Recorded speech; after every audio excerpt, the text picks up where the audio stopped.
Now, virtual learning will be, reality for millions of parents and kids this year, but homeschooling has already been the norm for millions of American children before the pandemic started. So, what can everyone learn from those families? Well, joining me now is Alan Weston, Executive Director of the National Homeschool Association. Alan, good morning to you. Thank you for your time. Good morning. So I want to first say that, and you tell our producers that homeschooling is different than schooling from home. And I want to wrap on that point, but let's start with some specifics for families that now have to school from home at the start of the year. How much structure should there be? Should we see kids getting up and getting dressed for school and having the normal breakfast at the same time as if they were going off but then going to work?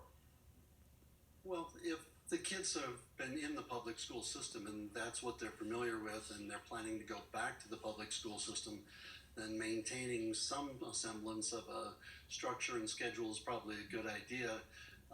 It would be nice to let them have a say in how the structure goes down, because it just tends to work better and less resistance at the end of the day.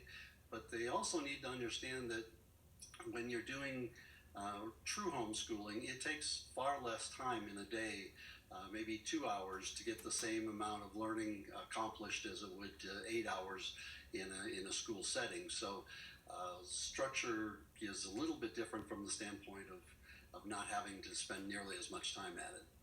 For families that have the space or the luxury, is there a setting that works best? Should the students or children be working in their bedroom? Should they be working where the parents are at the dining room table? Or if you have siblings, should they all be together? What works best? Well, again, it's kind of a personal preference. It would kind of depend on where do the kids do their homework. Do they feel more comfortable sitting at the kitchen table? Do they stretch out on the floor? Wherever they feel most comfortable would be the ideal place for them to be able to do whatever kind of work that they're doing. I know that a lot of schools are putting kids in front of screens, and they have to be in front of those screens for hours at a time. And there's going to be a lot of burnout that's going to occur with that, because it's you can only do that for so long.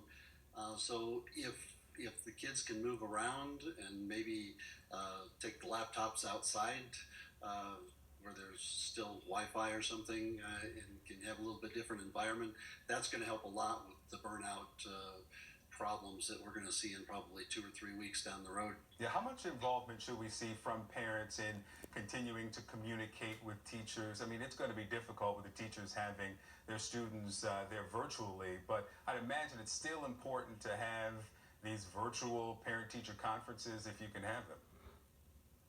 Well, I mean, in an average school setting, the teachers only have a couple of minutes to be able to spend with each child on a one-on-one as it is. So the more involved the parents can be in working with the children, the better off they're going to be. And relying on the teacher, especially in a time where they're going to be trying to deal with even more students on a remote basis, is just a situation that's not going to be very good for them. So the parents really need to step up and try and fill in the gaps as much as they can. And if they don't know something or they feel uncomfortable teaching something, then look it up together. You learn it together, and that's a lot.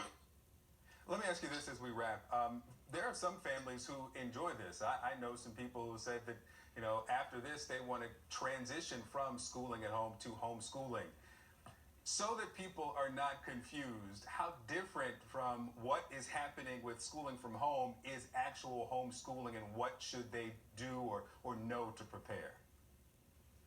Yes, schooling at home is completely different than homeschooling. Homeschooling is more of a mindset. It's really more of a lifestyle.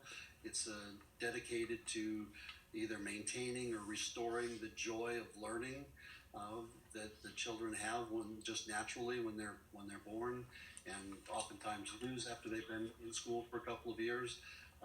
Homeschooling is about making school an adventure as opposed to a chore. It's all about the freedom that comes with doing that.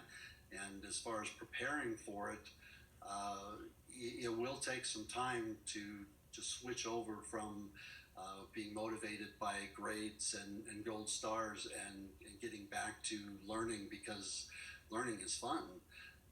And that's going to be tough for some kids to do.